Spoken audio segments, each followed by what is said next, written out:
It's the end of the week, and I saw some really great things in IEP meetings this week, and I thought we could talk about them really quickly.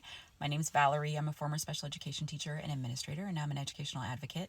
And one thing that I saw go really, really well was I had some families who were incredibly well prepared for the meeting. They had received the draft IEP with enough time that we could go over it together, and they were able to have really collaborative discussions about goals, and goals were changed sometimes very meaningfully so that the student would potentially have better outcomes in this current IEP cycle.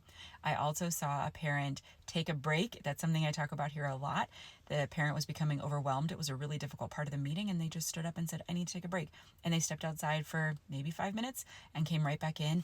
And then because they had taken a break and were able to re-regulate themselves, they had some really, really great input pieces later in the IEP, and some meaningful changes were made based on what they brought to the table after taking a break. So it's okay, take a break if you need to. And then the last thing I saw was we had finished up a really long IEP meeting. We were going through the checklist of did this happen, did this happen, did this happen? And we got to the were student strengths discussed at the IEP meeting?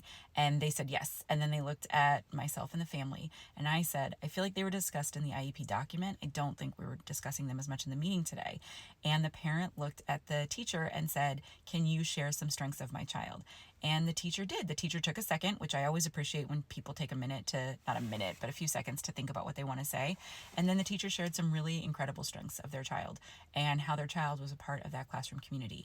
And I just thought it was such a great way, well, A, to make sure we address that checkbox, but B, to have a additional meaningful discussion at the end of this meeting to make sure that his strengths, this child's strengths, were being supported in the classroom, because often by capitalizing on a student's strengths, that's where they can have the most growth. So good job, parents that I work with. Good job to you parents every day who are doing this and finding ways to support your child.